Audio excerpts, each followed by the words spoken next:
Ok, bueno, pues vamos a empezar, vamos a iniciar esta plática. Antes que nada, eh, quiero agradecerles la presencia de todos ustedes. Ustedes son lo más importante, nuestros vecinos, nuestros amigos de aquí del barrio de San Bruno. Son la parte medular de todo esto. Por esto, esta plática se está haciendo precisamente para los vecinos del barrio y para todas aquellas personas que quieren conocer un poquito de la historia de lo que pasó aquí. Bueno, dicho esto, mi nombre es Ignacio Lara Hernández.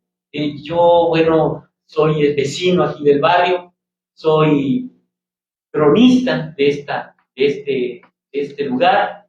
Mis vecinos así me han llamado y bueno, yo lo he tomado con mucho gusto.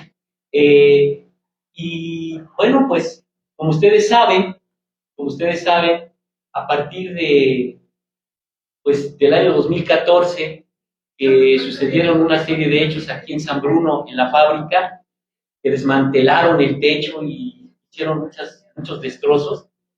Pues los vecinos volteamos nuestra mirada nuevamente y nos acordamos de esa fábrica y de todo lo que representa. Así que para nosotros, los vecinos, es muy importante rescatar la historia, todo lo que aconteció en esa fábrica principalmente y que, bueno, forma parte de nuestra comunidad. El día de hoy, se encuentra con nosotros la maestra Olivia Domínguez. Aquí yo me permití una pequeña reseña de, bueno, de todo el trabajo que ella tiene, pero la verdad es de que ella misma me dijo, mira, mejor algo más sencillito. La maestra es muy sencilla, la maestra la conocemos aquí en el barrio, la conocemos desde hace muchos años y no me van a dejar mentir aquí mis vecinos. Así que, ¿qué más puedo decir? Ella, la maestra Olivia Domínguez Pérez, es licenciada en Estudios Interdisciplinarios de Humanidades y maestra en Historia por la Universidad Veracruzana. Y bueno, ella tiene estudios realizados en Roma, Europa, etcétera, etcétera, y bueno, ahí le paro. Pero la verdad es de que la maestra, el día de hoy, está con nosotros. Ella trabaja actualmente en el Instituto de Investigaciones Sociales de la Universidad Veracruzana. Ella también ahí imparte clases y lo más importante, ¿verdad? Que es nuestra amiga y que hoy viene y que quisiera que le diéramos un fuerte aplauso a la maestra.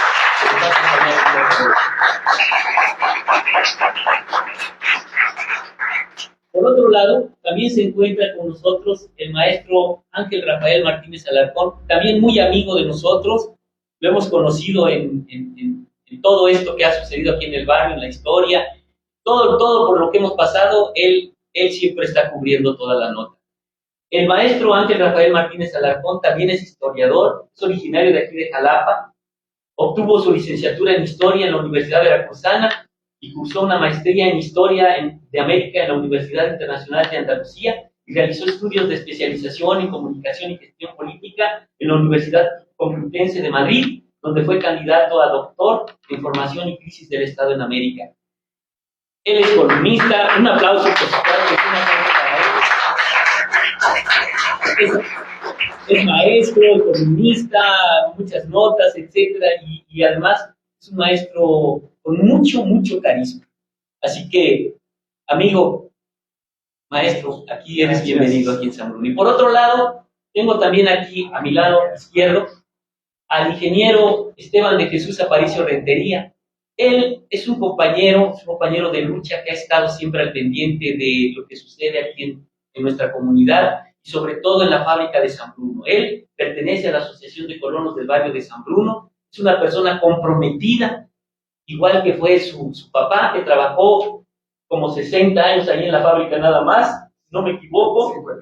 59 años. Y aquí está el líder, el que le dio el título de constancia de que mi papá trabajó 59 años. Me refiero al licenciado Miguel Ángel Guevara Huerta.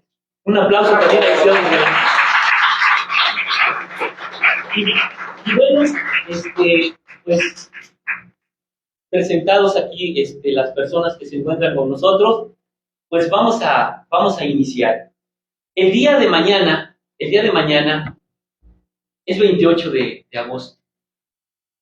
Hace 101 años, hace ya casi 101 años, a 12 obreros de la fábrica los asesinaron vilmente, de una manera grotesca, terrible. Hoy en día, pues, lo recordamos con mucho pesar.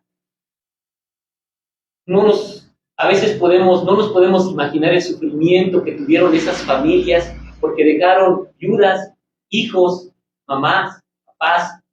Y bueno, eso fue algo que aquí al barrio le dejó una herida que no se la ha podido quitar. Es una herida muy, muy profunda.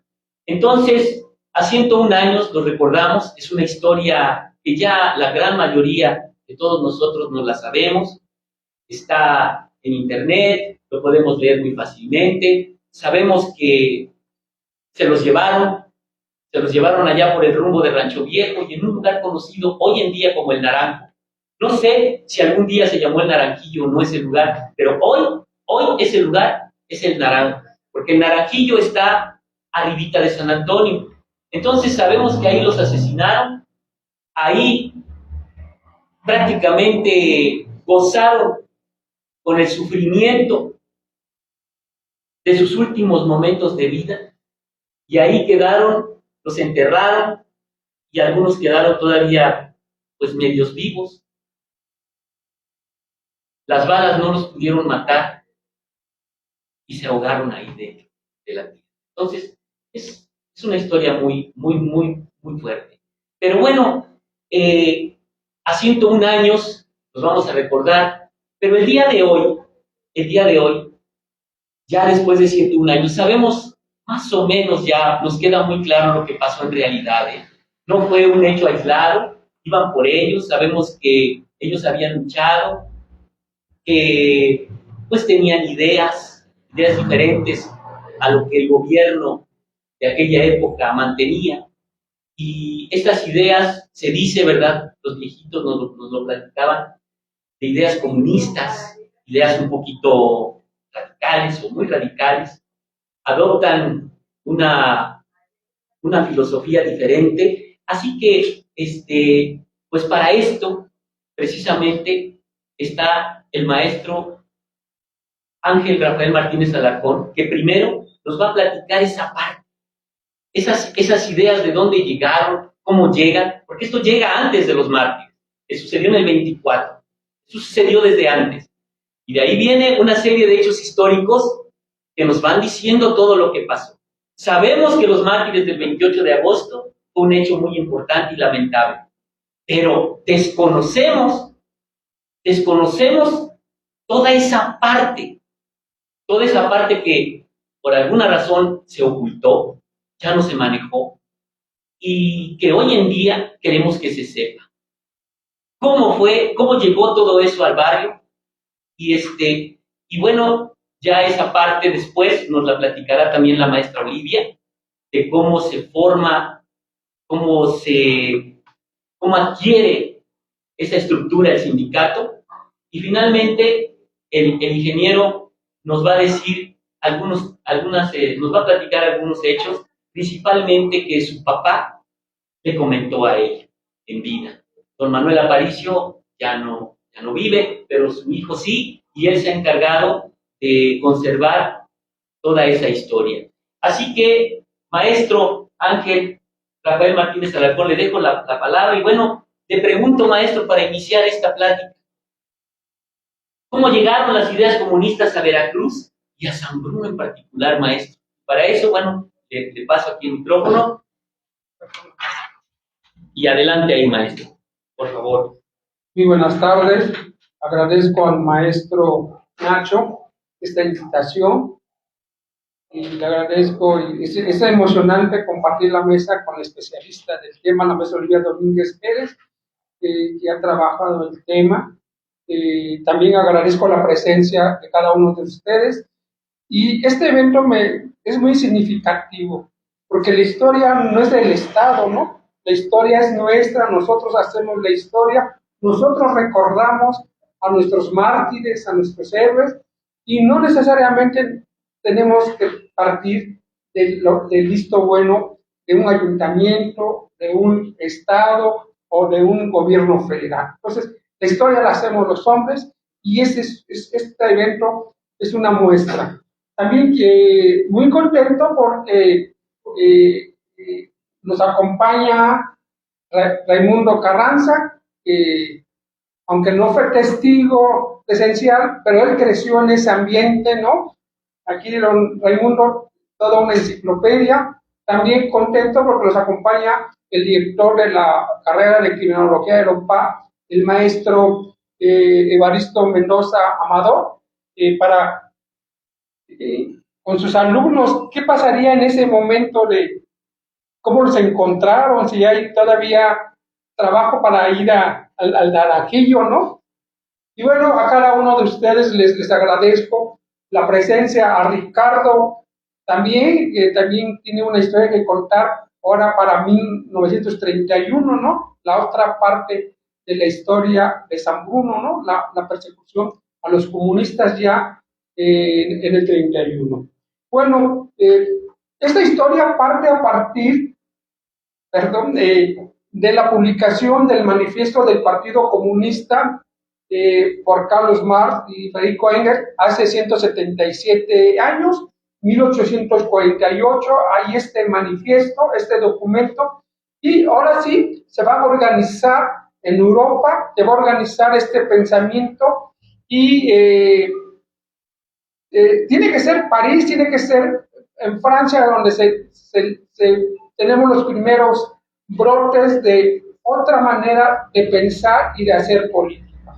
Esto va a llegar o se va a coronar con la revolución bolchevique de 1917. Hay que recordar que Rusia, el imperio del zar, ha entrado en crisis en 1905, viene la Primera Guerra Mundial y Trotsky y Lenin logran cambiar la historia de la humanidad con la revolución bolchevique. Es interesante pensar en San Bruno, pensar en el Jalapa de la segunda mitad del siglo XIX. Esta Jalapa era industrial, tenía sus fábricas y que el primer núcleo de las fábricas lo conocemos que es el dique, ¿no? Los dueños de la empresa, de la fábrica hoy de San Bruno, imagínense lo que pensaron allá por 1870 y tantos, de sacar la fábrica del dique y traerla acá casi a otra ciudad, ¿no? San Bruno, esta fábrica, que es muy interesante su historia, ¿no? A las afueras de la ciudad, que estuviera la fábrica de textiles. Bueno, el porfiriato, 1876-1911, vamos a ver cómo este periodo hay un impulso a la industria, ¿no? Tenemos toda la parte del norte del país, Orizaba, Córdoba, el impulso a la fábrica textil, que la maestra Olivia también ha trabajado ese tema.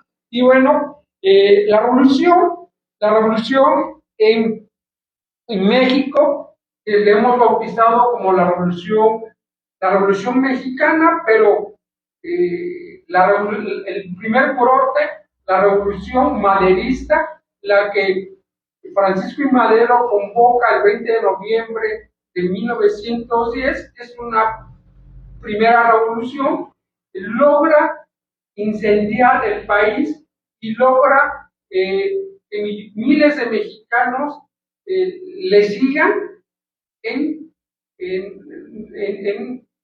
esta propuesta. Si bien es cierto que el 20 de noviembre, ese domingo 20 de noviembre a las 6 de la tarde, más allá en el norte, unos parientes atravesaron la frontera, pero la revolución fue encendiendo poco a poco hasta llegar a mayo de 1911, cuando Porfirio Díaz va a poner su renuncia para evitar que siguiera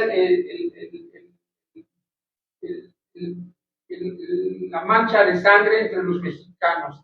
Y es ahí donde Madero va a convocar, es ahí donde surge un Heriberto Jara Corona, surge un Adalberto Tejeda, que siguen el modelo, que siguen a la revolución convocada de Francisco I. Madero, y bueno, Francisco I. Madero va a gobernar 15 meses, ¿no? Hay un golpe de Estado, viene Carranza y la Constitución del 17, y ya todo este grupo de jóvenes maderistas, siguiendo a Carranza, van a seguir los postulados.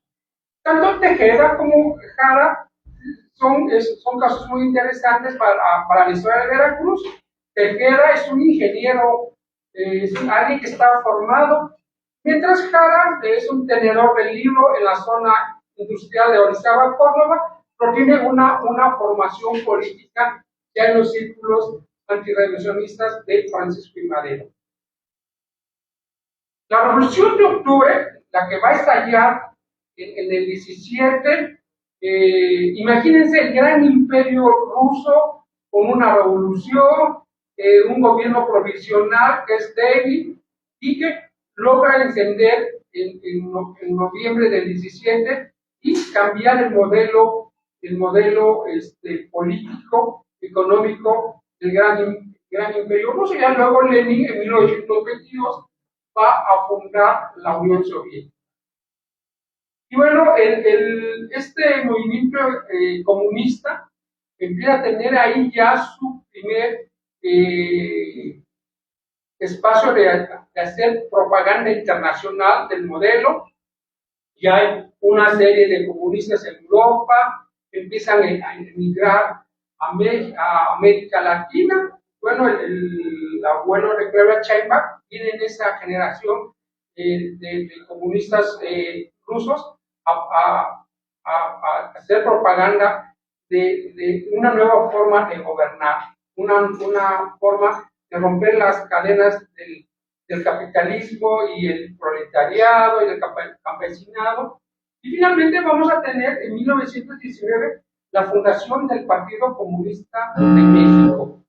Y bueno, aquí el puerto de Veracruz tiene una gran importancia, ¿no? Finalmente, en el puerto de Veracruz, ese puerto que vio la presencia de Hernán Cortés, que vio la presencia de los 300 años de entrada de las ideas europeas, este puerto de Veracruz, que ha sido, siempre ha estado abierto al mundo, ¿no? Hasta el día de hoy, el puerto de Veracruz es una imagen de un espacio. Finalmente en el puerto llegan todos, ¿no? Llegan y van y vienen ideas, y este pequeño grupo del Partido Comunista en Veracruz van a empezar a trabajar.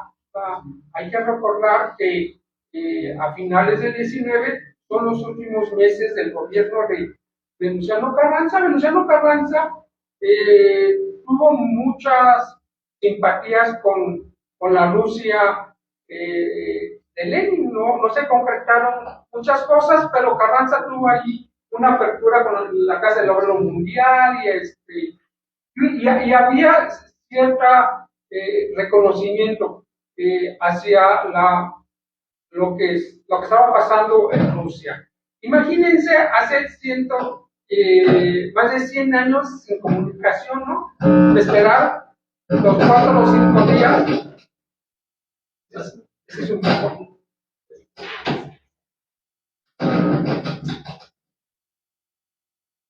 Bueno, entonces, 1919 se funda el Partido Comunista, el Puerto de Veracruz, y es muy interesante la pregunta que hace el maestro Ignacio: ¿cómo llega a San Bruno?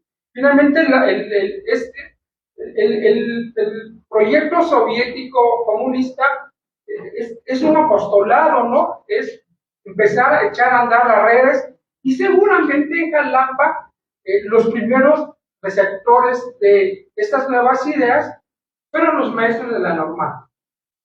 Yo pienso que por ahí había un grupo de maestros normalistas, medios disidentes, hay obreros en Jalapa, están las fábricas, y por ahí empieza a emerger las ideas de una forma, de una nueva forma de pensar la política, seguramente también todo la cuestión de importancia de la prensa, ¿no? Estamos hablando del machete, de una forma casi clandestina de transmitir las noticias. Hoy nosotros no podemos comprenderlo, pero nosotros ahorita Gerardo Fernández Noroña está llorando porque le dieron sus cachetadas, lo sabemos en un segundo, ¿no?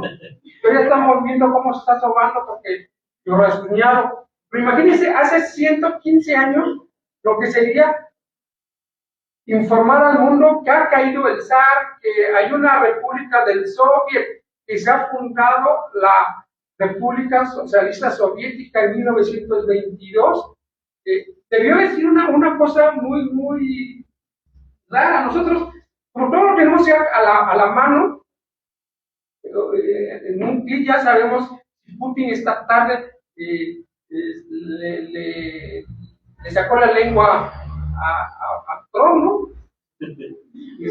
Pero imagínense toda la información que llegaba, el barco, la información, y 1924, el 4 de agosto, el gobierno del general Álvaro Obregón hace una cosa increíble. Estuvo molestando a los gringos que querían un reconocimiento, se firman los tratados de Bucareli, donde Estados Unidos reconoce a los gobiernos de la Revolución Mexicana, se da la media vuelta, Álvaro Obregón, y firma el establecimiento de las relaciones entre México y la Unión Soviética. Imagínense lo que significaba para Washington que tu aliado mexicano esté reconociendo al gobierno de Lenin, pero Lenin ya no le tocó ver el reconocimiento porque Lenin muere en enero de 1924 y es hasta agosto cuando ya se establecen estas relaciones diplomáticas entre la Unión Soviética y México. Y bueno, entre ese establecimiento hay todo un proyecto de propaganda de venir a conocer el proyecto de la Revolución Mexicana, el proyecto soviético, el ruso del 17 y el proyecto de México, y va a venir Vladimir Mayakovsky, la llegada de la primera mujer embajadora en el mundo, Alejandra Kollontai, en 1926, la mandan de embajadora para México, y los obreros y los campesinos salen al puerto de Veracruz a recibir. Y aquí hay que hacer la aclaración, el gobernador entre 1920 y 24 era Adalberto Tejeda, el ingeniero, que también tenía una vena pro izquierda, pro comunista, no como los farsantes de ahora, ¿no? Que dicen que son comunistas y aparecen casas de 12 millones y todas esas cosas. Tejeda tiene una vocación muy interesante, y a Tejeda le toca el movimiento inquilinario, a Tejeda le toca fundar la Liga de Comunidades Agraria, y Tejeda, de una manera muy magistral, está bien conectado con los rusos, ¿no? Apoya a obreros y campesinos a que vayan a conocer el proyecto de la Unión Soviética, y hay una serie de líderes que viajan a Moscú. Ahorita recuerdo a Miguel Ángel Velasco, un jalapeño, que viajó a finales de los años 20, y habían pasado 60 o 70 años, y Miguel Ángel Velasco se acordaba del número telefónico que tenía que marcar cuando llegara a la estación de Moscú, ¿no? Y hay toda una vertiente que estudiar de todos los veracruzanos y mexicanos que fueron a conocer el proyecto soviético, y finalmente las banderas rojas y la hoz y el martillo van a estar en el estado de Veracruz presente. Y bueno, a Tejeda, ya en los últimos meses de su gobierno, acontece esta situación de los mártires del 28 de agosto. Yo no sé si era una forma también para recibir a Heriberto Jara Corona, que en diciembre tomaría posesión como gobernador. Quién sabe si. Yo entiendo que había buenas relaciones entre Tejeda y Heriberto Jara Corona, pero nunca falta una piedrita en el camino y a ver cómo lo vas a tratar. Y bueno, yo creo que este acontecimiento del 28 de agosto, muy lamentable, y que son los familiares que no han dejado que esta flama, este acontecimiento se pierda.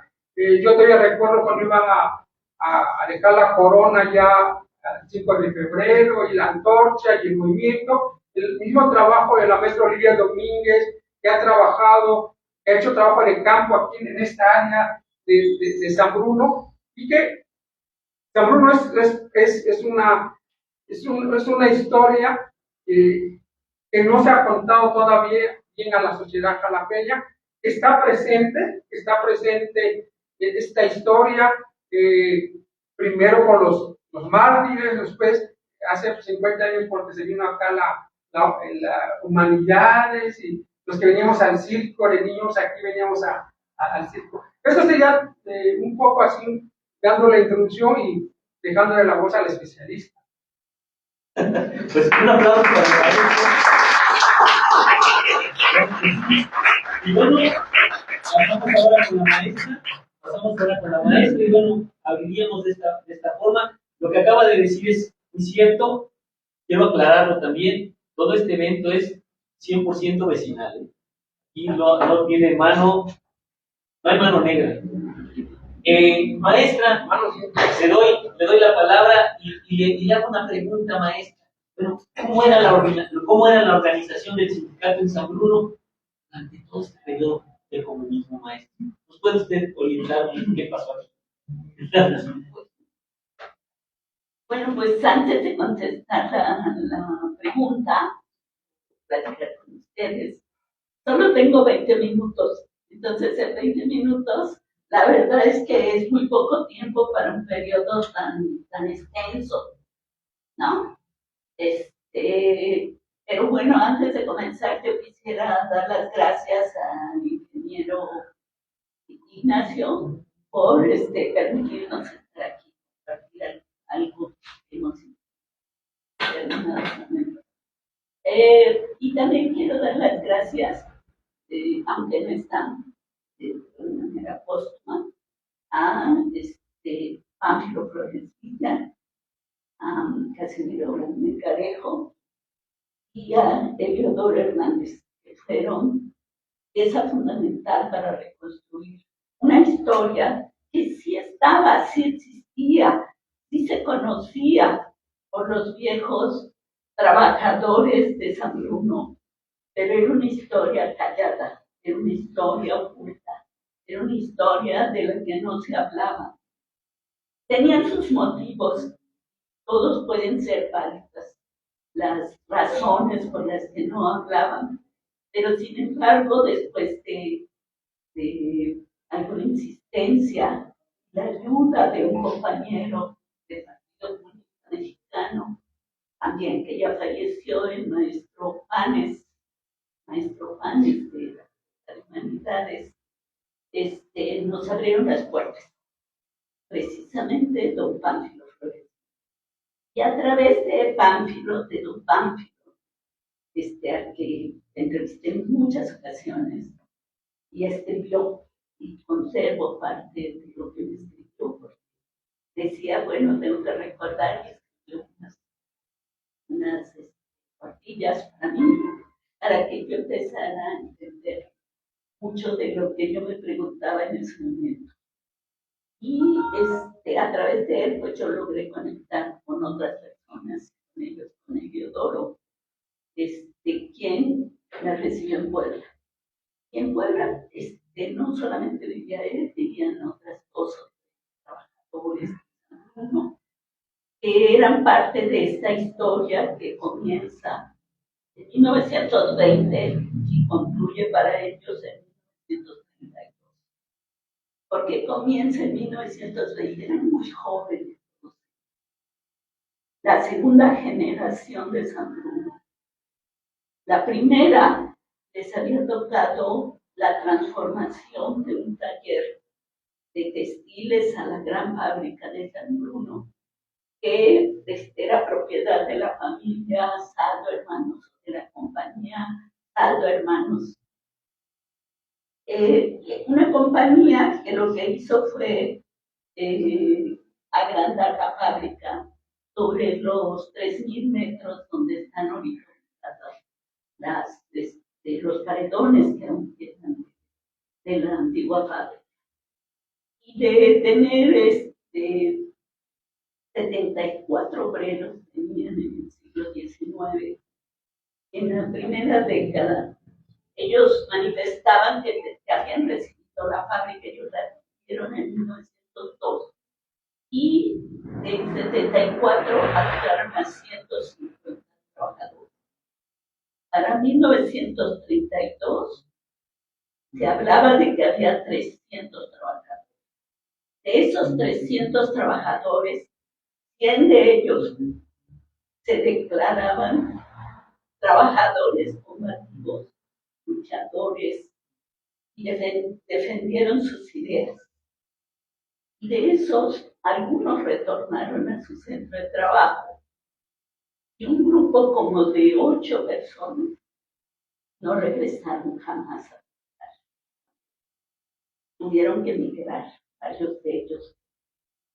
Varios de ellos no regresaron, o regresaron de manera, pues, a ver a sus familiares, pero no se dejaban ver. Y eso los marcó terriblemente, porque los que regresan en 1937, después de una negociación que existen los documentos de esa negociación.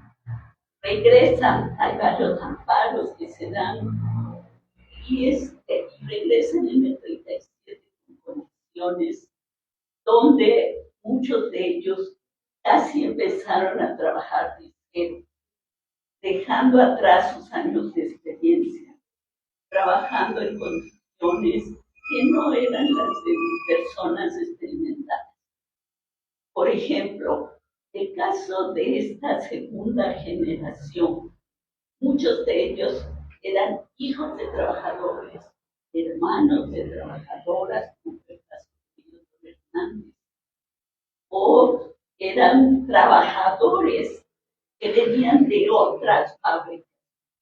Y una de ellas era una fábrica que cerró sus puertas en los años 20, era La Criolla, una fábrica ubicada en Lucas Martín.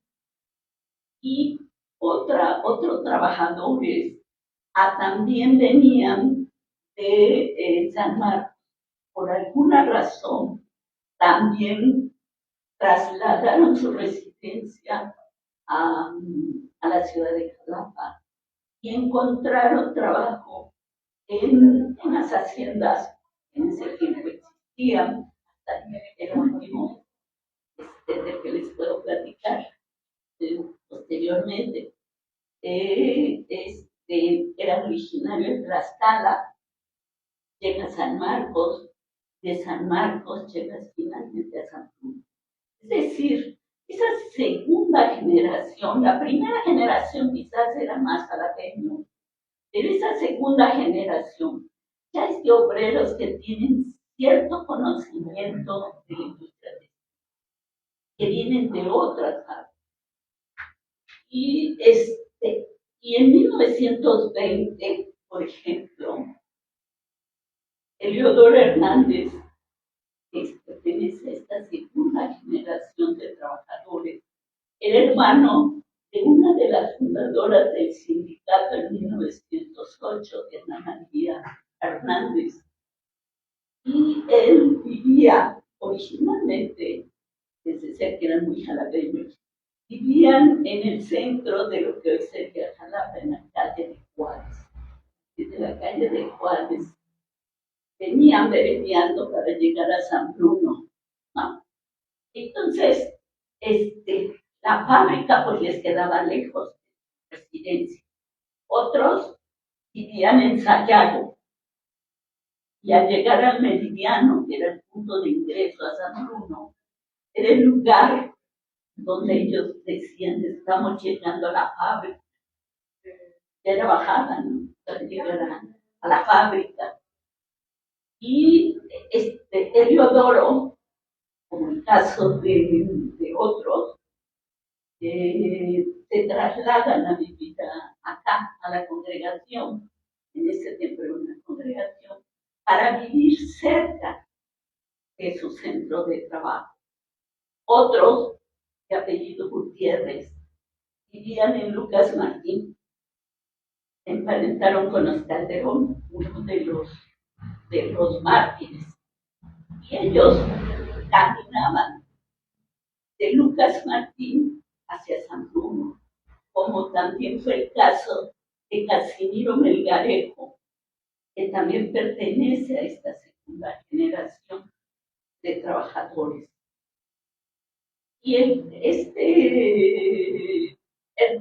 Ernesto Pacheco, también, todos ellos muy jóvenes, les estoy hablando de 1920, que ellos tendrían 20 o 21 años, eran gente joven, les decía, hijos, hermanos, quizás sobrinos de trabajadores, tenían cierta experiencia de esto. Les toca a algunos este periodo de violencia que da como consecuencia a los mártires del 28 de agosto. El caso de Casimiro Melgarejo, del cual yo he recabado un relato, y parte de eso está por salir a la luz en un artículo que presenté a una revista especializada de historia. Y estos jóvenes, eran muy jóvenes, no les tocó el atentado porque había 3 turnos. Y entonces, bueno, Casimiro, el caso de Casimiro no le tocó, no porque no estuviera en ese turno, sino porque ese día había muerto un pequeño uno de sus hijos. Y entonces, pues lo estaba enterrando y no pudo. Solo cuando llegó un compañero que también vivía en Lucas Martín, cerca de Lucas Martín, le avisó, acaba de hacer el atentado, pero llegó eso de las 3 o 4 de la tarde. Hay otro caso, una familia Gutiérrez que vivía también en Lucas Martín, y que después vivió en el 21 de marzo, pero también tuvieron uno de los mártires, Alberto Calderón. Entonces, bueno, esta segunda generación de trabajadores, digamos, operarios, llegan a tener, obviamente, van a tener cargos en el sindicato de San Bruno.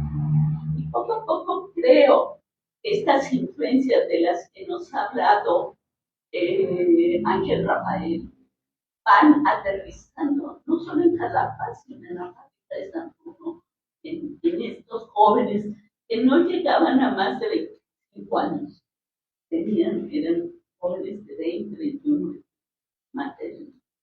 Entonces, bueno, se radicalizaron, pero en 1925 ellos enterraron a los mártires.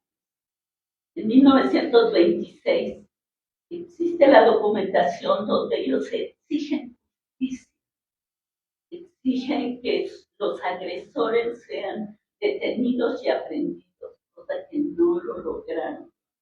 En 1925 y 26 ya estaba como gobernador Heriberto Ara Corona. ¿Y qué fue lo pendiente que dejó esa primera generación de obreros? la primera generación de obreros tenía dos proyectos muy interesantes. El primero tenía que ver con el sindicalismo. O sea, su papel, ellos estuvieron conscientes de su papel como trabajadores de una empresa textilera y además tenían todo una red de solidaridad, tanto para los campesinos de congregaciones cercanas como de solidaridad con otros grupos de obreros que estaban en Jalapa y en la región. Entonces, ellos ampliaron en 1927 y formaron una federación independiente de la Cámara del Trabajo, que era controlada por la Confederación Regional de Obreros de la República Mexicana, la CROM, porque poco a poco se habían adquirido esa conciencia clase, digamos, algo que lo trabajaron, se trabajó. Ya Ángeles explicó que desde 1919 estas ideas se tenían y habían llegado quizás por diferentes causas. Pero en Jalapa lo que sí circulaba eran las ideas a través de los periódicos. Y uno de esos periódicos que era muy leído, de uno no tenemos mucha referencia, el Eco Jalapeño se llamaba. Y el segundo era el Dictamen, que es un periódico conservador. Hoy decimos que era conservador, aunque yo siempre he dicho que no era tan conservador. Era conservador, obviamente, en cuestión del dinero, pero tenía corresponsales, y esos corresponsales dieron cuenta y dejaron como testimonio mucha de la información que yo recabé en esa época, hace casi 30 años. Entonces, después, mucho después, ya cuando la investigación casi estaba terminada, apareció el machete. Y lo único, el problema solo con que tiene el machete es que a veces no ubica con mucha precisión las fechas de los acontecimientos, porque no era diario, era cuando lo podían imprimir. Por lo tanto, las noticias, los corresponsales también daban sus noticias de cómo la iban recordando, ¿no? A diferencia de un corresponsal que lo hace día a día. En ese sentido, el dictamen da cuenta minucioso, casi día por día, de lo que pasa en Jalapa, del Estado, y ahí es donde yo rescaté mucho de esta información. Había otra revista que se llamaba Sucesos, también daba cuenta de lo que sucedía en Jalapa. Y el Proparia, un periódico obrero de la región de Jalapa, también daba cuenta de lo que pasaba en el sector textil de la región. Todavía conservo algunos rollos de microfilm de ese periodo.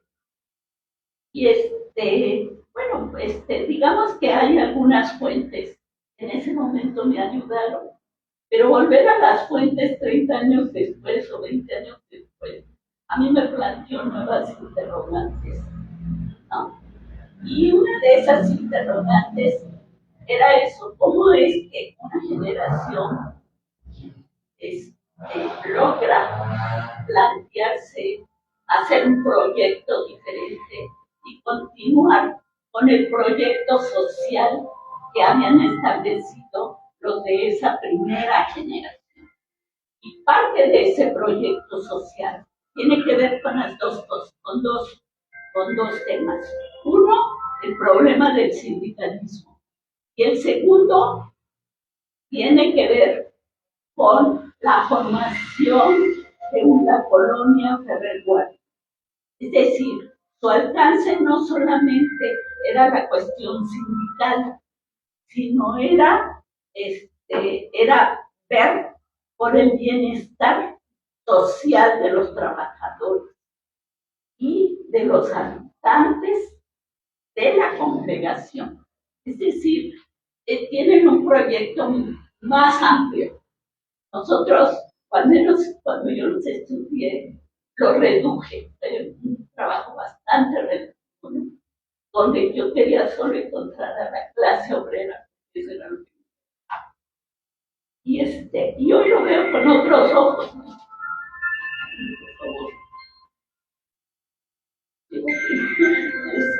Entonces resulta que lo que es interesante de este proyecto, digamos, es cómo esta segunda generación de obreros no solamente se interesa por ellos, por seguir los pasos de la primera generación, sino va a radicalizar su lucha, van a radicalizar sus métodos para obtener sus metas, ¿no?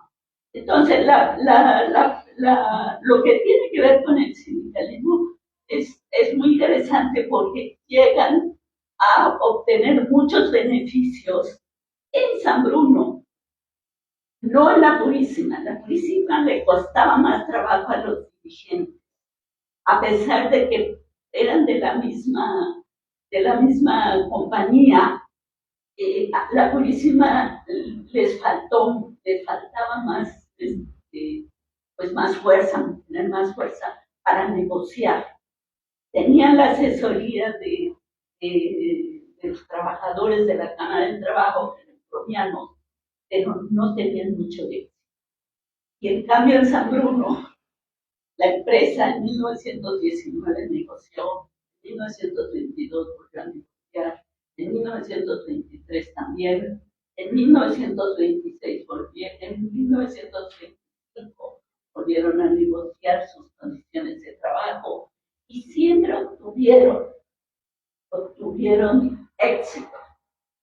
Es decir, de las condiciones de vida que tenían antes de 1919 a las que tenían en 1930, los trabajadores habían mejorado. Buena parte de ellos tenían ya un solar para vivir, una casa que empezaban a dar mejor, tenían un mejor horario de trabajo, les costó, por supuesto, pero tenían un mejor horario de trabajo, tenían un mejor salario.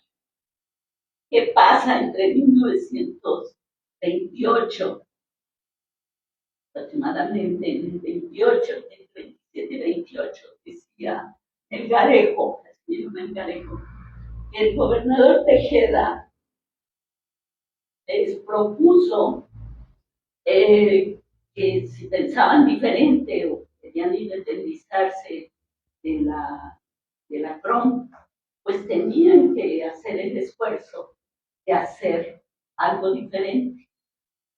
Obviamente, los dirigentes del Partido Comunista seguramente entraron en contacto con ellos y lograron la adhesión de algunos. La célula entonces no estaba en San Bruno, estaba dispersa en varios establecimientos.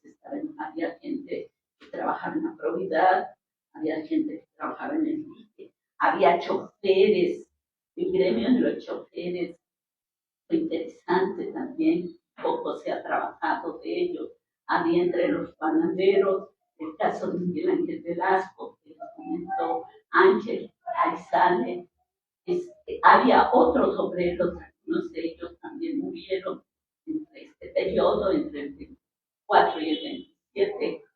Entonces, estaban trabajando, las células estaban trabajando, pero no lograron tener tanto éxito como lo lograron en San Luis. Entonces, de 1928 a 1932, el sindicato se declaró no comunista, claro, no de ideología comunista, sino se declaraban defensores, en efecto, de la lucha de clases.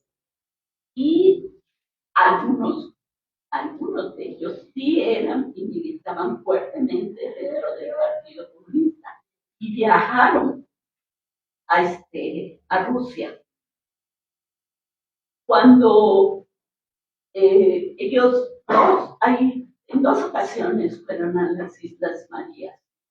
Cuando fue el atentado del presidente en la toma de posesión de Ortiz Rubio, y en 1929, y por segunda ocasión en 1932 volvieron a caer, algunos fueron aprendidos y enviados a las Islas Marías. Pero varios habían viajado a la Unión Soviética. Es muy interesante porque el único que admitía todo digamos, camino recorrido como participante del partido era Teodoro Hernández y Ernesto Pacheco.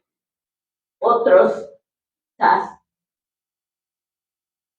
porque necesitaban el trabajo y querían retornar a la fábrica, se mantuvieron en la posición de no declararse como comunistas. Simplemente algunos admitieron, cuando cayeron en las islas, admitieron repartir propaganda del partido. Por ejemplo, el caso de Flores Villa decía, lo recuerdo muy bien, que me decía que él repartía machetes, le pagaban un stipendio, pequeña gratificación, para repartir el machete en Jalapa. Y el caso también fue de Miguel Ángel Velasco, que era uno de los editores del machete. Entonces, es una historia interesante porque San Bruno, desde el momento en que el gobierno empieza a perseguir a los comunistas a partir de 1929, empiezan a identificar quiénes y dónde viven. Entonces, por eso sobre todo empiezan primero a hurgar entre personas de origen español, de por qué estaban en Jalapa y por qué en San Bruno. San Bruno tenía varios trabajadores de origen español. Y había trabajadores del gremio de choferes, también de origen español.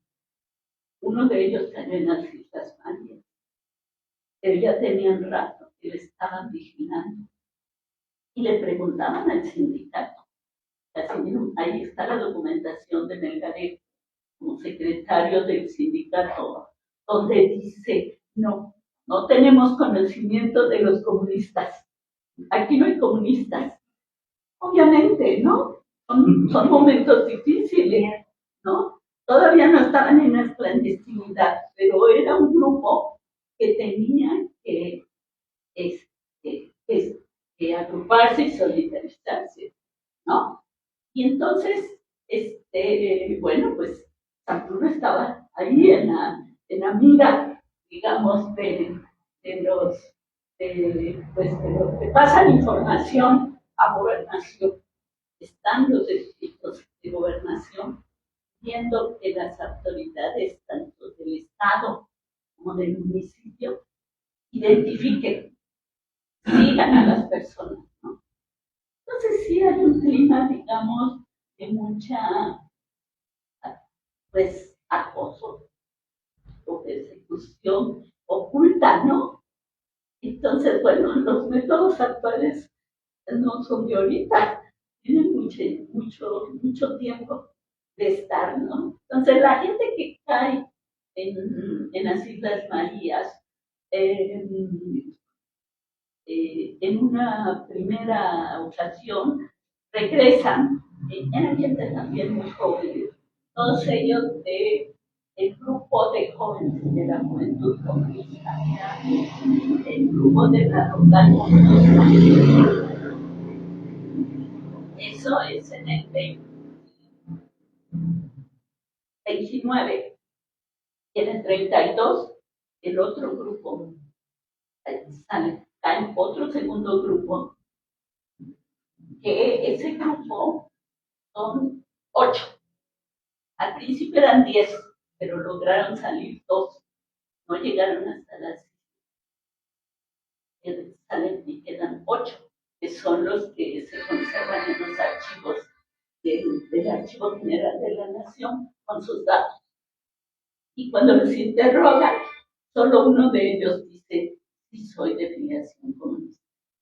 Es Miguel Ángel Velasco, Ratón Velasco, que sí se declara abiertamente comunista, mientras los otros intentan decir: teníamos conocimiento, pero no. 4 de ellos. Y los otros dicen: no, pues no tenemos idea. El regreso es en el 32, ellos estuvieron, no, en el 31, pero ellos están de julio, el 7 de junio, son atesados, a diciembre del 31. Entonces, al regreso, bueno, les quería decir, al regreso, muchos de ellos continúan, que ya es menos 1932, cuando ya empieza la represión más fuerte y ya no nada ya directa de las fuerzas federales, ¿no? Entonces, cuando me preguntan la pregunta, daré una respuesta a la pregunta que hace teniendo para cómo estaban organizados. Bueno, pues tenían una formación de acuerdo a como lo marcaba la Confederación Sindicalista Unitaria de México. ¿Cómo se formaba el sindicato? Bueno, como todos los sindicatos, hay un secretario, el tesorero, el secretario de actas. Esa es parte de una estructura. Pero junto a esa estructura hay otra estructura que es el Consejo Federal de Obreros de la Fábrica. Y ese Consejo Federal es el que sigue los lineamientos que marca la Confederación Sindicalista Unitaria. Entonces, esos consejos federales son los más combativos. Y ahí es donde en el sindicato van a estar varios de los trabajadores, pero en el Consejo Federal van a estar los más radicales, digamos, de los trabajadores. Van a estar Pacheco, hasta el Víctor Hernández, hasta Otero, Cabrera, van a estar, pues, buenos nombres, pero hay otra persona que, mejor su nombre de apellido, Telles. En fin, van a estar varios en el Consejo Federal. Y además está el otro, hay una local del Partido Comunista, del cual va a defender la local de las juventudes comunistas, y que tienen relaciones, por supuesto, tanto con el Sindicato de Obreros como con el Consejo Federal. Entonces son como 3 organizaciones, ¿no? Pero hay una cuarta, que poco también hemos estudiado, que es el Club Femenil Rosa Luxemburgo. Y este Club Femenil Rosa Luxemburgo está integrado por mujeres. Entonces, cuando hay alguna manifestación, algún mitin, alguna marcha, ¿no?, ellos funcionan como redes, con alianzas, todos trabajan para llevar a buen término su objetivo. En ese tiempo coincide con un periodo en que está la depresión también económica de 1929. Gran parte de las fábricas de textiles y las fábricas azucareras son fuertes en los ingenios azucareros anuncian su recorte de personal. Entonces, cada fábrica dará su lucha a través de su organización, es decir, a través de la CROM. Y los comunistas lo van a hacer a través de la Confederación Sindical. Y también hay otro grupo nacional e internacional que es el Socorro Rojo Internacional. O sea, son varias, digamos, grupos que funcionan, unos en México y otros a nivel estatal y otros a nivel local. Entonces, ¿qué deciden en Jalapa? Rechazar el recorte, rechazar el reajuste. Y el único lugar donde lo logran, ni siquiera lo lograron en Orizaba, fue aquí, en San Bruno. Entonces, cuando se da la represión muy fuerte, se da porque se persigue a los obreros, casa por casa, se penetra a los hogares de los trabajadores, buscando lo que fuera. Pero fundamentalmente, que encontraban propaganda, ya eran detenidos. O sea, a lo mejor era el recorte que ambulante, cualquier cosa. Eran detenidos por eso. Entonces, no es que estuvieran a lo mejor no eran ni siquiera trabajadores, había muchos campesinos, muchos jornaleros que trabajaban en otras organizaciones. Pero la represión estaba muy fuerte. Fue en una ocasión que se llevaron a la cárcel a 50 personas y no cupieron, obviamente, en la cárcel de Jalapa y tuvieron que mandarlos a una parte, porque la cárcel fue insuficiente para meter a la gente. No. Entonces, bueno, a los líderes, por supuesto, que eran cubiertos por estos trabajadores y especialmente por las mujeres. ¿No? Las mujeres tuvieron un papel muy importante en esta lucha que emprendió San Bruno de 1928 a 1930. ¿Quién venía de la Ciudad de México? Había gente que venía de la Ciudad de México, que era del Partido Comunista. Es una pregunta que luego me han hecho. Como si nada más vinieran de visita, cuando no es así. Muchos de estas personas que trabajaron aquí en la célula del Partido Comunista tenían tiempo, hicieron vida en Jalapa, eran maestros, tienes razón, Ángel. Una de ellas era una maestra contratada por la Dirección de Educación, pagado por Tejeda. Están las órdenes de pago a favor de una maestra, de la cual siempre platicaban de ella las trabajadoras de Rosa Luxemburgo, ¿no? Entonces, después se volvió una activista y al final de su vida era una artista, Concha Michel, ¿no? Entonces, bueno, la verdad es que hablar sobre este periodo, podremos platicar mucho, pero el tiempo no nos deja. ¿Sí? Pero bueno, sí, no sé si tengo otra pregunta, ingeniero, pero no, maestra, muchísimas gracias. Un aplauso a la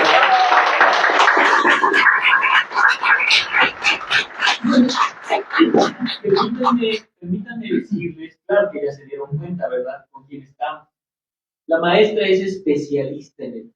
No existe, no conozco yo otra persona que sepa y domine el tema como la maestra Olivia.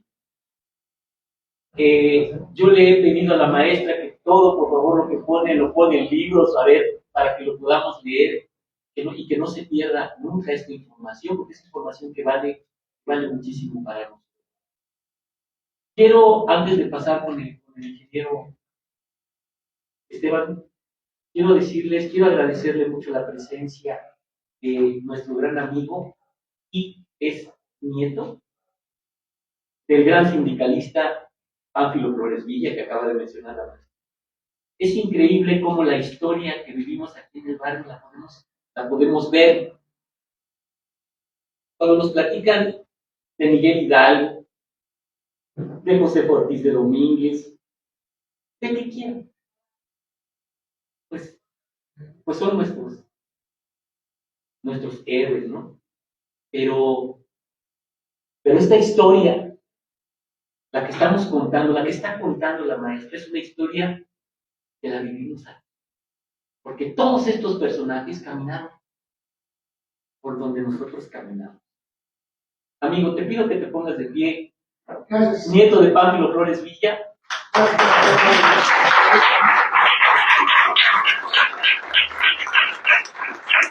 Él es el arquitecto Rodolfo Leodegario Martínez Flores.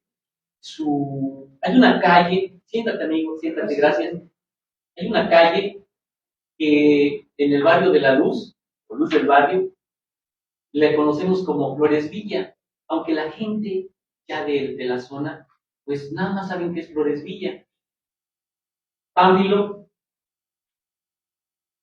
ya no existe. Y mucho de esta culpa a veces se la echamos al gobierno, ¿no? Que no le pone el nombre completo en la placa, pero la culpa la tenemos también nosotros. Como vecinos, tenemos que ponérselo y no olvidar el nombre de un personaje que fue reprimido, que fue encarcelado, que apoyó muchísimo a crear otros sindicatos como el de panaderos, que actualmente es el más antiguo y que todavía funciona aquí en la ciudad de Jalapa por más de 100 años aquí. Entonces, mi agradecimiento para él, gracias. Y quisiera pasar para unas palabras de él, pero quiero empezar con esto. Me gustaría decirles lo siguiente. Cuando la maestra habló de las juventudes comunistas, inmediatamente aquí el compañero sintió, ¿verdad? El dedo, aquí el dedo de él, su padre, su papá de él, don Manuel Aparicio, durante muchos años no contó esta historia, la guardaba. Como dice la maestra, las razones, quién sabe cuáles se llaman, pero él fue líder de las juventudes comunistas de aquí del barrio de San Bruno. Me refiero a su papá, el señor Manuel Aparicio, el maestro Manuel Aparicio, como le decían los obreros. Mi pregunta es, Esteban, ¿cómo era tu papá? ¿Qué te platicaba tu papá? ¿Qué vivencia nos puedes contar de él? ¿Qué te acuerdas que nos puedas compartir? Bueno, pues en principio, ¿no? Él era de Altotonga, campesino, tenía una finca con la bisabuela, y al morir la bisabuela, pues se quedan desamparados, porque ella pagaba a los trabajadores de la finca y ya no tuvieron manera de ir para Jalapa. La abuela toma la decisión. Y lo primero que a mí me cuenta de esta historia cuando llega a San Pablo dice que llegó en un canasto. Yo creo que de Altotonga a Jalapa, pues había carretas, había uno que otro camión, pero mucha parte de ese trayecto pues, tenía que hacer a pie. Entonces mi papá pues ya venía cansado hasta que con varios acompañantes que tenía, pues echaron en un carro. Así fue como platica que llegó a Jalapa. Mi abuela ella tenía mucha relación aquí en Jalapa, que tenía comadres acá en la plaza del Carbón, mucha gente que tenía acá en donde están los agentes, en varias partes de Jalapa. Entonces, pues la situación era crítica, mi papá hacía mandados, sacaba agua de los tecagentes, la iba repartiendo. Voy a hacer trabajo. La intención de mi abuela es que conocía a Ponciano Villalba. Ponciano Villalba fue uno de los líderes del sindicato de la fábrica de San Luis, que más veces fue pues. Entonces, se entrevista con Ponciano Villalba, le pide trabajo para el padre Manuel Aparicio, Y dice que sí. Ya en ese momento le dice, ¿sabes qué? La edad es de 14 años. Él había nacido el 7 de mayo de 1914. Entonces, para resolver ese problema, la abuela se va al Totón, regresan con un acta de Manuel Aparicio el 7 de mayo de 1914. Entra, entonces, trabajar. Lo primero que me cuenta mi padre, su primera actividad fue cantar el mouse. Él entra a mediados de 1927, a unos escasos años de los. Entonces, hacían sus rondines y el que llegaba de ingreso pues, tenía que cargar el mouse mientras sus obreros, amigos, compañeros trabajaban. Él empieza sus actividades de barrendero, poco a poco se va interesando en el funcionamiento de las máquinas y pues le costó mucho trabajo aprender porque casi no le querían eso. Pero él fue escalando. Y en cuanto a lo que me dices, fue su primer salario, el primer pago que dieron, dice, todavía nos tocó que nos pagaran. No. Entonces llegaba el tren aquí a la plazuela de San Bruno, de ahí bajaban el oro, y le tocaron 3 monedas de 2 pesos. Llegan corriendo a la casa, se los entrega a la abuela se vuelve loca y se va a comprar carne y todo. 6 pesos. Dice, esa fue la única y la última vez que nos pagaron. Entonces, en relación a lo de la juventud de los comunistas, él un día nos platica que recibió la orden, y probablemente fue Eliodoro Hernández, el que lo manda porque él comandaba a los jóvenes, los líderes juveniles, y nos mandan al Parque Juárez a manifestar, a gritar, muera el gobierno. Él dice, a gritarle, mueras al gobierno, y viva el Partido Comunista. Pues tenían que salir corriendo, se infiltraban en las manifestaciones de la PROM, y los grandotes no fueron, se quedaban a los chavales ahí. Entonces, hay un día que hay una manifestación y los mandan a ellos. ¿Ah? Entonces, les cierran el paso. Bueno, los pobres de la plaza hacen que vayan hacia la calle de Acosa, no sé si fue por la tierra, pero el lugar donde ellos se agarran es en la Estrella, donde es Bustamante, con Sayago y otras historias. Bustamante, Sayago, otra que viene Guerrero, ¿no? Máscara. Ahí es la Estrella. Y antes de llegar ahí, dice que la policía los venía siguiendo. Al llegar a esa calle, los agarran entre 2 fuegos, donde cae muerto Vázquez, que aquí está. Por cierto, sí. Igual que allá, pero en la también, perdón, puedes ponerte de pie, compañero Ricardo. Enrique Vázquez, muere Enrique Vázquez. Gracias, amigo. Enrique Vázquez.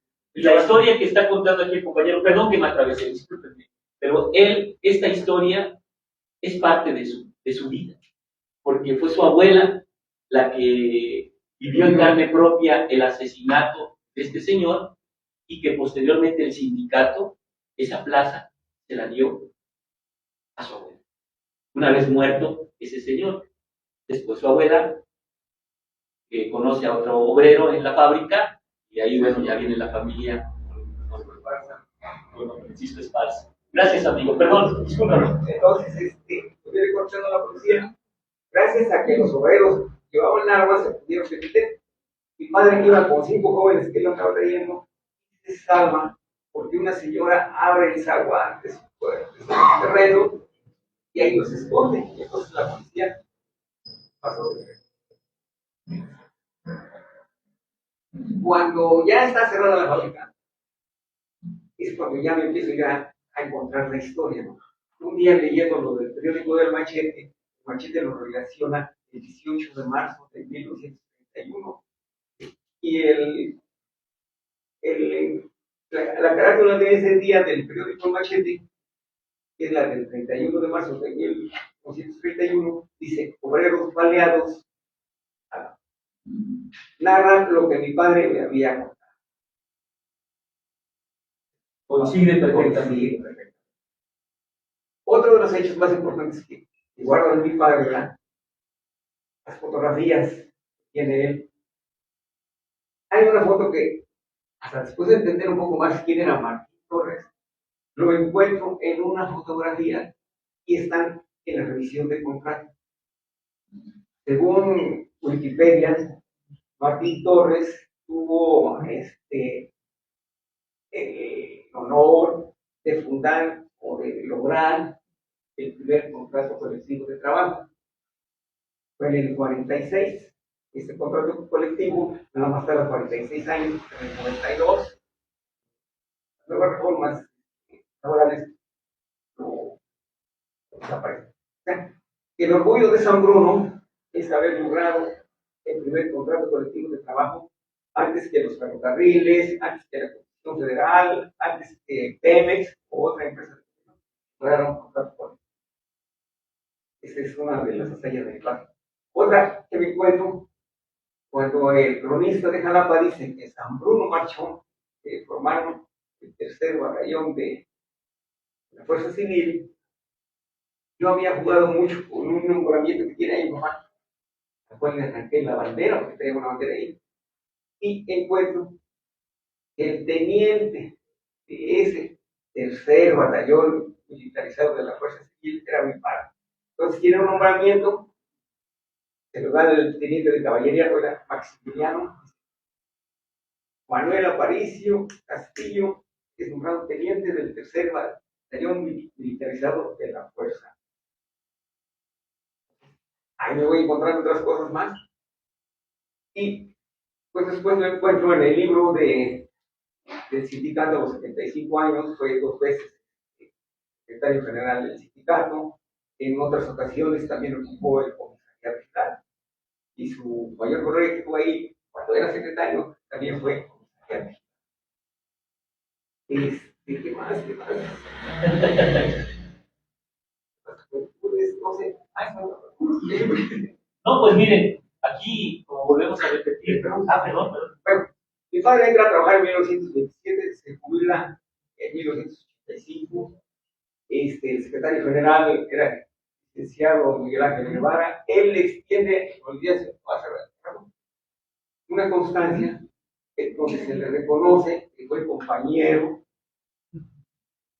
y que luego pasó a ser empleado de confianza y trabajó por espacio de 59 años. Yo creo que ahí sí le ganó a todos, porque con el español tuvo más tiempo, tenía 50 años. Pues un aplauso para el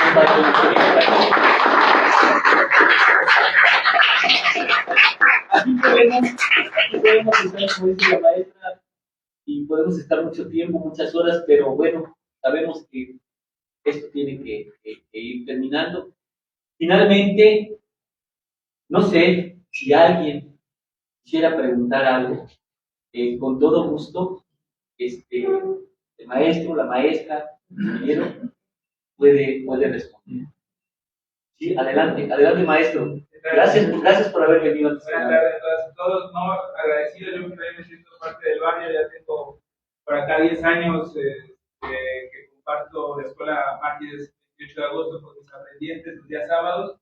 Ahí estamos con la licenciatura en Criminología Criminalística de la Universidad Federal Autónoma de Veracruz, y que pues me siento parte también del barrio. Yo preguntar, siempre que veo a la maestra y trato de hallar este tema del gobierno. Decía aquí el ingeniero y después comentaba aquí el maestro Ángel que pudiera haber sido el gobierno, ¿no?, el que perpetró, ¿no?, este crimen en aquel momento.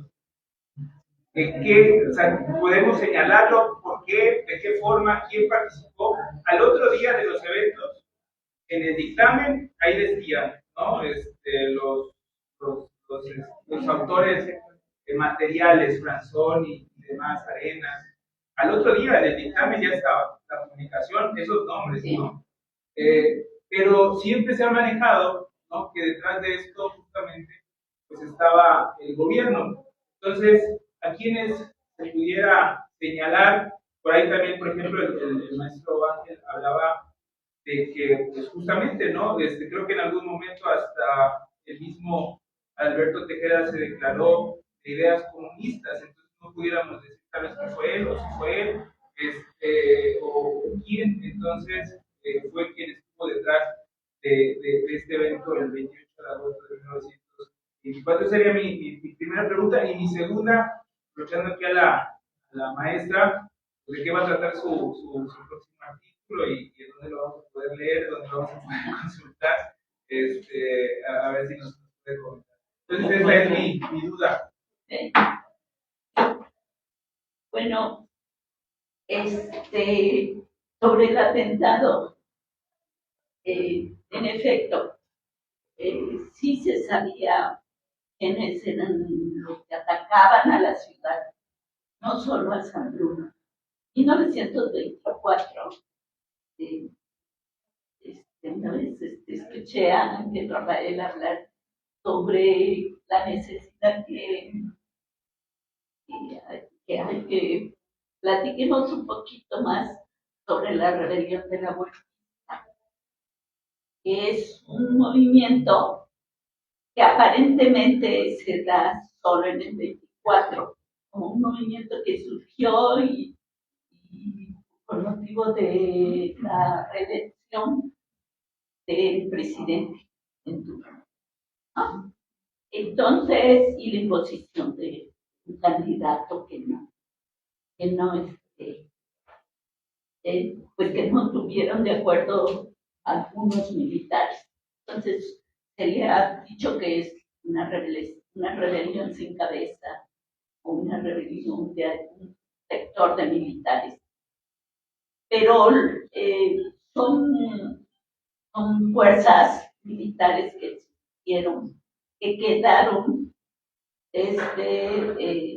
años atrás, y eran grupos armados que no quisieron institucionalizarse, es decir, no entraron al ejército mexicano, ni tampoco quisieron entregar las armas.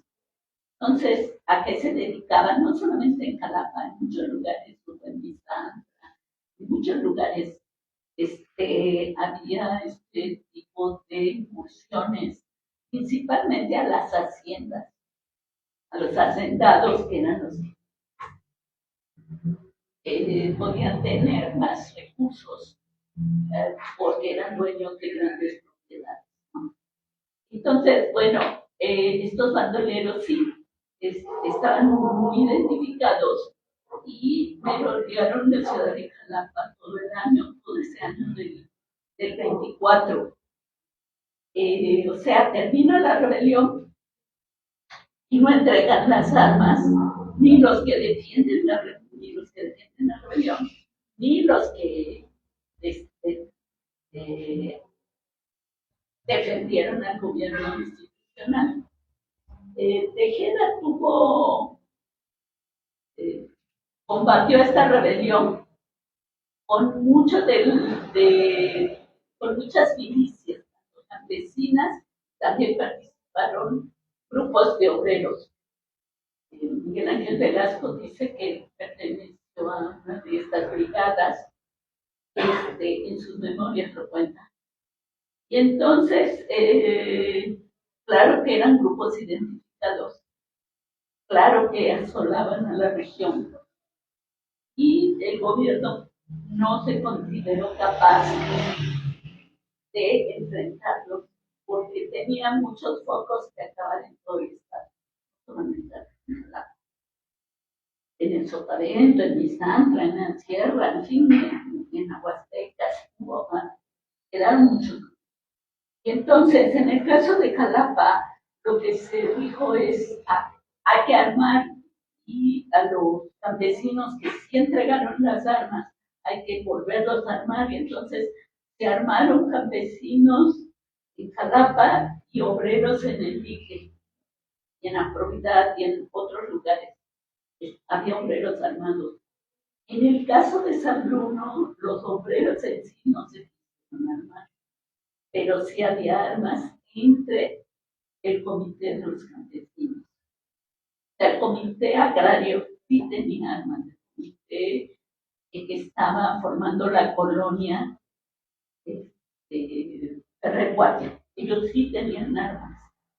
Entonces, bueno, una demanda también que había era, pues queremos las armas. Por un lado queremos el dinero, ese nos lo dan los hacendados y la fábrica. También la fábrica siempre estaba asolada por este conflicto. Pero la fábrica, pues, estaba en manos de administradores, no los dueños estaban en México y la mayoría en España. Entonces, bueno, los administradores aparentemente pagaban los sobornos cada vez que intentaban entrar a la fábrica, pero esta vez no iban por los sobornos o por el dinero que querían, que necesitaban, sino iban sobre las armas. Eso es lo que dice el documento. Iban sobre las armas que tenían los campesinos, que al mismo tiempo podían ser obreros. Pero en ese turno, al único que encontraron fue a Francisco Moreno, que tenía un cargo de tesorero. Sí. Y había otro, José Hernández. José Hernández, sí. Ellos sí tenían cargos en este sindicato de campesinos, pero no tenían las armas ahí en la empresa. Estaban en su dónde, pero no estaban ahí. Entonces, bueno, pues los buscaron a los principales, ellos tenían cargos, no tenían los cargos principales, no era secretario del Interior y el otro era. Entonces no estaban los principales líderes en ese turno de trabajo, que era el matutino, y entonces pues no lograron su cometido. Eso también los enojó mucho, porque ellos ya habían ingresado varias veces a San Bruno. En agosto, el 28 de agosto, fue como la cuarta incursión del año. Y ya estaban amenazados. Tanto los obreros como los campesinos estaban amenazados de que tenían que entregar las armas, o bien pues iban a enfrentar las consecuencias, ¿no? Y los líderes no llegaron. Bueno, lo que era parte de la voz popular, porque eso sí no quedó registrado, pero es parte de la historia oral. Dicen que no fueron a trabajar. No. Entonces, en ese sentido, pues dejaron indefenso a la mayoría de los trabajadores. ¿Qué es lo que se exigió durante todos estos meses? Se exigió que el gobierno pusiera un destacamento dentro de la congregación de San Bruno. El gobierno no lo hizo. Lo hizo hasta después de la matanza, hasta después del asesinato. Y eso pues también quedó como resentimiento de las familias y de la congregación.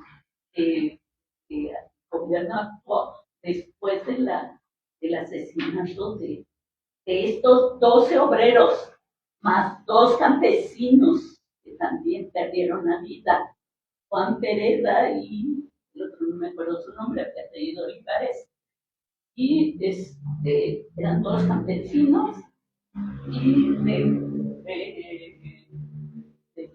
Ocaña, que era un panadero, y un niño era Pérez que era hijo de un obrero que vivía en la bolsa. No tengo bien el dato ese, pero bueno, no todos eran obreros. Y tampoco se consigna, pero aparte en 1924 hubo más muertos. En esas incursiones hubo heridos también bastantes. sea, en todas las incursiones dejaron mucha violencia, ¿no? Entonces, bueno, hay una carga también de dolor muy fuerte de los que perdieron deudos, ¿no? O sea, eran jefes de familia, les decía muy jovencitos. El mayor era Francisco Moreno, precisamente. Era el más grande de todos ellos, los demás no llegaban a 20 y 25 años. Herón, pues era un niño. Entonces, pues por eso queda eso, estaba el gobierno, no, yo, más bien hubo una omisión, negligencia, como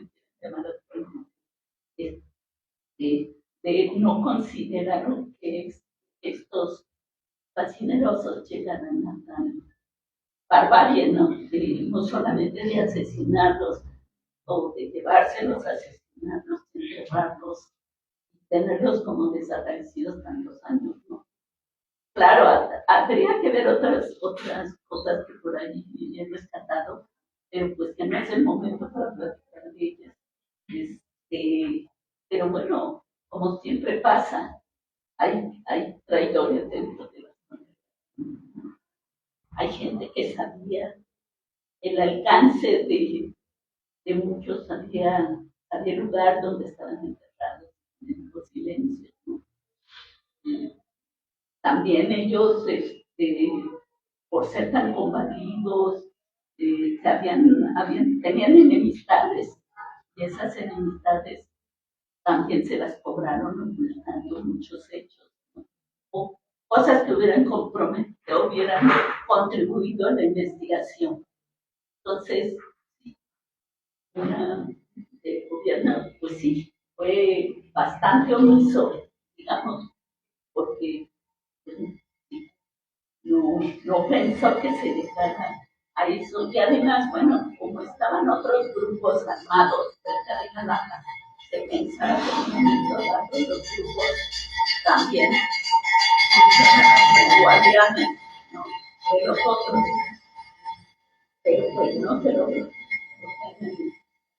durante el asesinato fue tan rápido, se lo llevaron. Y bueno, eran zonas que están poco pobladas, había mucho bosque también, había zonas de cultivo, entonces tampoco se lograron, la verdad que sí, se movilizaron las guerrillas de varios, tanto de San Andrés, tan igual como de que vinieron a apoyar, no los alcanzaron, no los lograron ubicar, aunque pues los que vivían cerca de donde era la guarida central no hablaban. También el miedo y el terror lo debemos de entender, ¿no? De los habitantes cercanos al Naranjo, ¿no? Era una oportunidad con tus alumnos, hacer una expedición.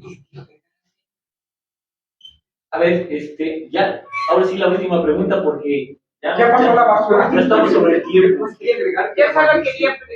Yo solo quería preguntar si el campo de fútbol que estaba junto al liceo, donde ahora está el 1 de mayo, también pertenecía a la propiedad de la fábrica. Era la parcela escolar. Pertenecía al ejido. Gracias, esa era mi pregunta. Maestra, quiero agregar, la guarnición es donde está ahorita el FASTI. Ahí está Gómez Farías, de la entrada por el seminario. Sí. Ahí estuvo la guarnición. Nos pasábamos de chiquillos ahí y estaban los paredones, a recordar usted, ¿verdad? Ya estaban los muros derrumbados y hacían una L. Y ahí le pregunté a mi hermana, ¿y aquí qué fue? Bueno, la guarnición. Antes de que ya nos tenemos que inventar, yo quiero agradecer, nunca lo he hecho, creo que de manera pública, pero sí le quiero agradecer a don Miguel Ángel Guevara su apoyo. La investigación estaba terminada y estaba publicada, pero pues cuando yo llegué la primera vez al sindicato de San Bruno, no tuve una buena respuesta. Creo que si hubiera estado bien en que yo lo hubiera conocido en ese momento, pues esta historia hubiera sido más rica. Y bueno, aprovecho para decir que pues siempre he tenido la intención, no de corregir errores, porque yo creo que no los tuve, más bien lo que fue es que muchas cosas no las pude verificar en el momento. Y entonces, pues han pasado los años, me he dedicado a verificar y a buscar más información. Le agradezco mucho. Un aplauso para la maestra Guevara.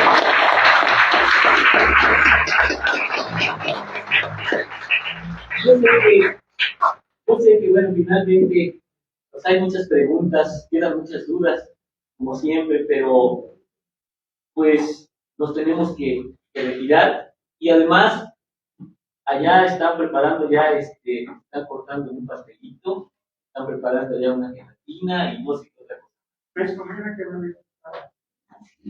El día de mañana, a las 11 de la mañana, vamos a estar en la avenida Adolfo Ruiz Cortines, en la Antorcha, el monumento conocido como la Antorcha. En realidad, su nombre es el monumento a los mártires del 28 de agosto de 1924. Por esas cosas raras y extrañas del destino, en que hubo silencio aquí en el barrio, se perdió un poquito su nombre, pero para eso estamos ahora, para corregirlo, y vamos a estar ahí a las 11 de la mañana para conmemorar a los mártires del 28 de agosto de 1924. Todos están invitados. Muchísimas gracias por haber asistido y un aplauso para ellos y para ustedes también que tuvieron el tiempo, se dieron un tiempecito para poder venir aquí al barrio. A ver, perdón. Camaradas, amigos, vecinos, estadounidenses,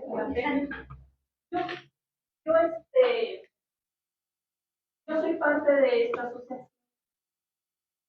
Yo llevo en el alma este movimiento. No nací aquí, pero le tengo amor a este barrio porque mi suegra y mi suegro y todas mis cuñadas son maestras y todos dieron clases en la escuela Martín. Mi esposo es maestro y mi esposo estudió ahí, mis hijos estudian ahí y quiero que mis nietos estudien ahí. Quiero decirles que esta fecha ya está inscrita en el calendario cívico jalapeño, pero hemos notado total indiferencia del municipio para la conmemoración de este evento. Ellos nos acompañan porque nosotros vamos y les recordamos. Quiero decirles que si nosotros los vecinos no lo hacemos, esto va a morir.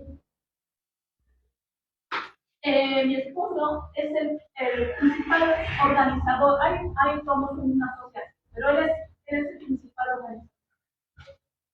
Y es gustoso que todos ustedes estén aquí con nosotros acompañándonos. Pero sí les vuelvo a repetir, si nosotros no lo hacemos, nadie lo va a hacer. Yo les pido, por favor, que el próximo 28 de agosto, acérquense aquí a la casa y pregunten en qué puedo apoyar, en qué puedo aportar, en qué te puedo acompañar. El dinero siempre falta, pero a veces no es necesario dinero, a veces es necesario acompañarles, decir, mira, yo tengo esta idea, mira, yo le puedo avisar a este. Entonces, eso es lo que yo les digo. Y gracias por haber venido a mi casa. Muchas gracias. Por favor, que vayan. Aquí está un tipo pastelito y gelatina, por favor. Pues con todo gusto se los damos. Gracias.